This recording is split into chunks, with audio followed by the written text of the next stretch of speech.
Hello there, Jose Rodriguez here. It is the 7th of January 2017.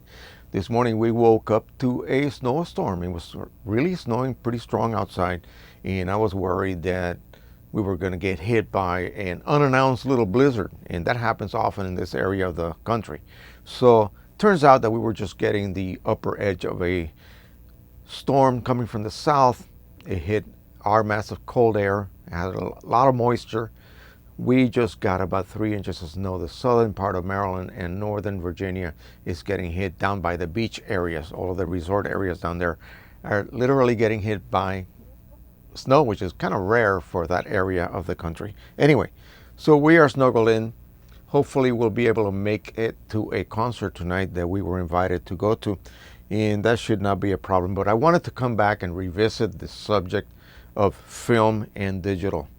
And a couple of the commenters, very good friends of mine on YouTube, gave me a couple of points that I really never thought about. One of them was the fact that since silver is the main component of anything that has density, if you were to shrink yourself down to microscopic level and actually look at this in this orientation, you would see that the areas that contain higher densities of silver granules are actually thicker. So it's almost a slight three-dimensional look or mapping of this whole surface. So you can see this is as white as the paper could possibly be, and this is as black as the paper could possibly become, saturated with the maximum amount of tarnished silver or reduced silver salts, which is now basically pure silver tarnished to a black condition. So that gives you a certain look that maybe, I don't know if it's actually discernible by the human eye, but it certainly is a psychological effect that you get when you look at a real print made out of silver paper type chemical papers in the darkroom. That you will never see on a digitally created image because there is no layering unless, and I thought about this a lot, unless you work with pigment prints. What about a pigment print as opposed to a dye-based print? A dye-based print, the dyes hit the surface coating and they tend to sink. And if you look at the surface microscopically, you should not see anything. Okay, it should be smooth as glass. Whereas pigment tends to stay on the top and creates certain levels of thicknesses depending on the density of pigment particles deposited along with the base of the ink itself, which is glycol based in water. And so, and some secret ingredients we'll never find out what they are. But anyway, so that is why people complain about gloss differential. It's because there are areas where pigment particles are so deposited that they cause a microscopic roughness of the surface, okay, literally. And so when light hits it, it diffracts rather than reflect. If it reflects, then you get a nice gloss. If it diffracts, it looks kind of dull and matte to you. So then we go ahead and we use a gloss optimizer, or in the case of a Canon, a chroma optimizer, to remove that effect and give us a nice smooth surface.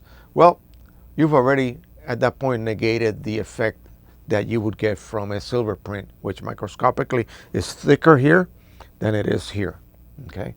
And that was interesting. I don't know whether it really applies, but I know psychologically when I look at a silver-based print, I can see a certain difference that I cannot put into words compared to the same print. If I was to print this on digital, even if I scanned the negative and printed it, I may be able to see a difference in the look.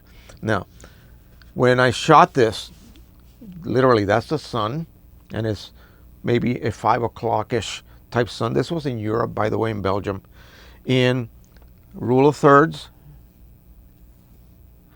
So that's how I position my composition. I forget what I used. I think this was 35 millimeter. And as you can tell, it's not a 2:3 ratio. No, not at all. I cropped it in this manner on purpose. This is what I wanted to have. So there goes that rule of sticking to your original film ratio or sensor ratio in the case of digital. It's not something that you have to absolutely stick to.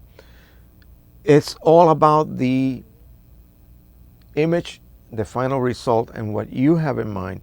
And this could actually change from the time you shoot to the time you actually print, whether you're printing this on the darkroom or printing this digitally off of the computer.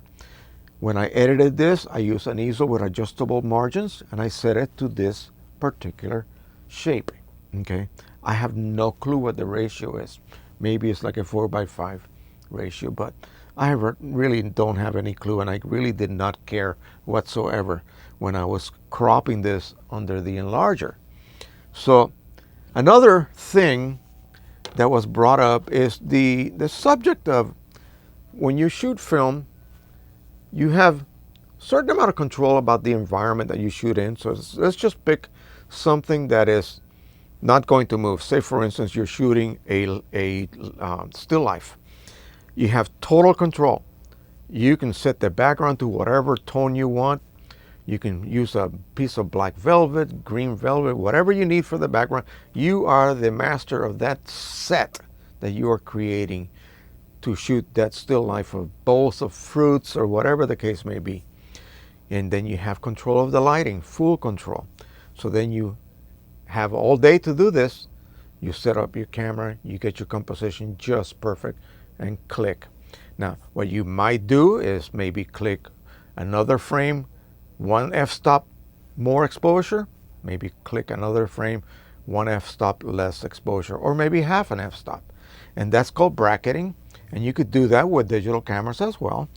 But then you go to the darkroom, and when you develop your film development required that you have your, say, Kodak D76 developer, one of the most popular developers of the era.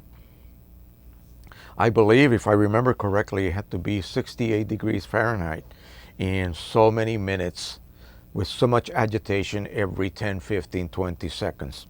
And so you had a very controlled environment. You actually, if you were really careful, you took your stainless steel tank and held it in a large container of water that was maintained at 68 degrees. And so that way you always had results that were repeatable. And in digital, well, you just shoot it. And you have control over the exposure on your camera. You have a histogram showing you from black to white, from 0 to 255. And so you can control exposure in that manner. Before, we had light meters, and whatever we point that light meter to, it would give us an exposure so that film would replicate that particular shade as middle gray. That's how a meter worked. So you took exposures from the brightest highlights and the darkest shadows, and then used an exposure somewhere in between those two readings. And that's basically what a meter that's taking an integrated reading of the whole scene does. It's kind of taking into account the brightest, the darkest, and gives you an exposure that's more aimed toward the middle tones. But people complain about the fact that digital photography allows a user to totally manipulate the actual physical environment. Example, if I went to a beautiful valley in Pennsylvania in the fall and I set up my camera up a high point and I'm taking a photograph of that valley, and there happens to be a car there. Well, in the film days, I had really no choice unless I use some shady tactics to try to remove that car, at least analog wise. It's a little bit difficult to do, but in the digital world, I can just clone some other brush where that car used to be. There are tools in Photoshop now that do that magically. And so that image now becomes not what the original image was. In the film shot of it, it would have included the car. Now, if I didn't really want that car there, I would have to move the angle of my camera, find some other point of view that did not include that car in frame, and then reshoot my photograph. But in the digital world, you can just go ahead and remove that car magically. The same thing with people, someone walking and I don't want anybody. I just click on my little clone brush and clone in some brush, and that's it. The person is gone, and you, the viewer, will never know that there was a person there. Now, is that something that's unforgivable? Well, it depends how much of a purist you are. And if you are doing this to commit fraud, for instance, then yes, it is unforgivable, but, and also unforgettable. But if you are just doing this for the aesthetic final value of the image, then I think it's allowable. I think it's okay. Now, in the film days, I would just simply try to crop. If it was something if there's something here that is causing a problem with my attention span, I'm not looking at the sun. This is the focal point, and as you can see, everything is getting darker and darker and darker toward the edges of the composition. If something was here to cause me to look, I would tend to then want to crop that off, or I would have moved my camera slightly and try to compose it differently. But in the digital world, what most people often do is they will include more than is necessary for the scene.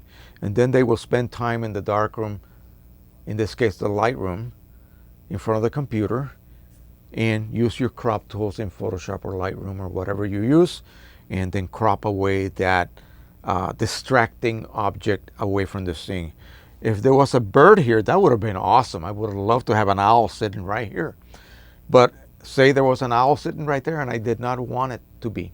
And no matter what I did while I shot the picture, I could not scare that owl away. So I could remove it digitally. Now, is that wrong? Only if I was shooting a forensic photograph would that be wrong. Something that would have to go to court. As an artistic rendition, I think that would be allowed a certain way. Now, if I go really crazy, try to clone a person from another photograph into a scene where that person was never in, that's a little bit too much in my book. I try to not do that sort of thing, that sort of manipulation. That's a little bit unrealistic, and I think a little fraudulent in a way.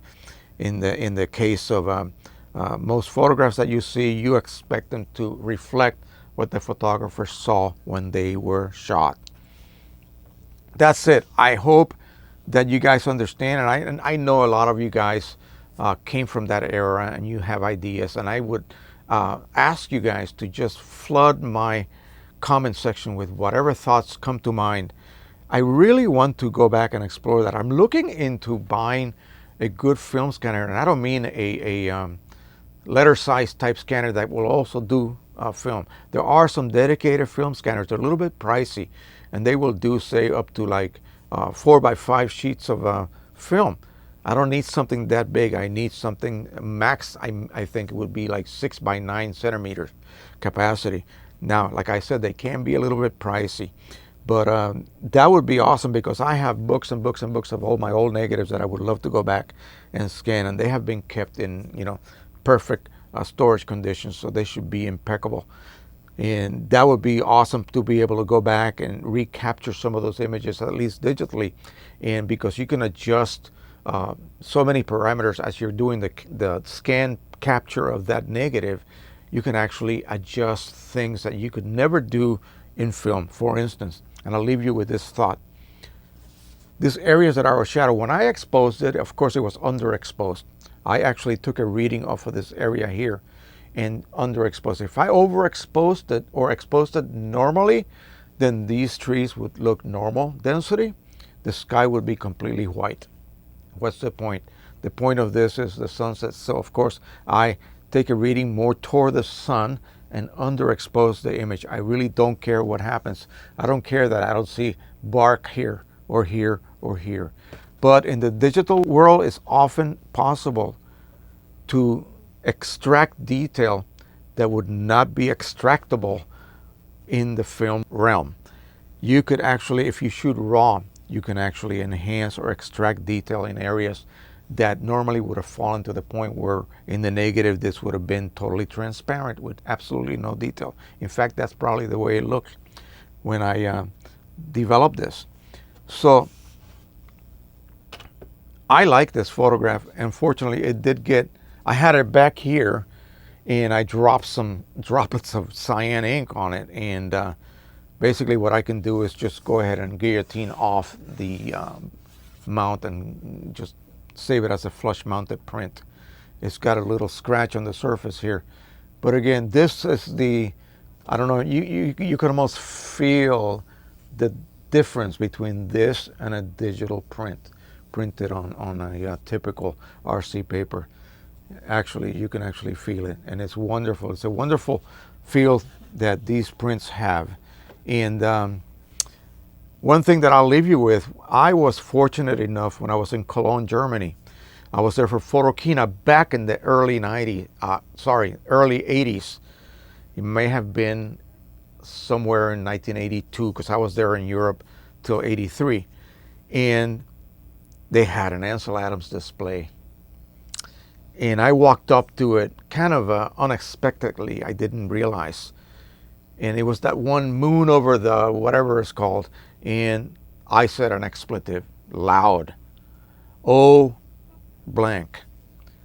And people heard me and they laughed. It was just that kind of impact, emotional impact that got to me when I saw that. And it was a print, I mean, huge, with big borders. It was mounted on a piece of board like that. And it was just majestic. And you look at that and you wonder, how in the hell did Ansel Adams able to capture so much detail, so much tonality, so much latitude with film? And we think today about the ability to do HDR photography, which allows you to compress tones that will normally be impossible to capture, a range of tones, that is. But yeah, the difference is there. He was truly a master. Another one was Edward Weston, and to which the Weston light meter was named after. And there were a lot of photographers based around Carmel, California, that were just amazing. They're the pioneers in the 20s and 30s, and their photography was amazing. Of course, they shot 8x10 film. So 8x10 film, what does that mean?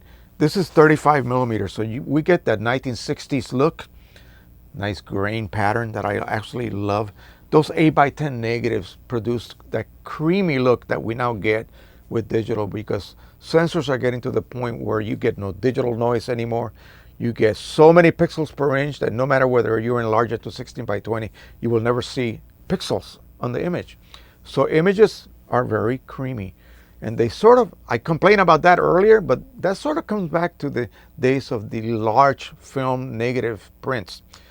A print that was shot on an 8x10 negative had to only be enlarged 2 times, or 2x, to give a 16x20. A 4x5, only 4x to create a 16x20. A 1x1.5, that's 16x to give you a 16x20. Okay? So that's the difference. I hope you guys enjoyed this little talk. I got many other little subjects to talk about. If you guys like this and would like me to continue doing this, let's go ahead and start sending me ideas and give me your comments, and we will discuss this. This is a subject that I absolutely love, and it's part of me. It's part of my career in so-called photography since I was about 12 years old. All right, thanks once again. Don't forget to subscribe, share, and like. Click that little bell. And happy printing, everybody. Bye-bye.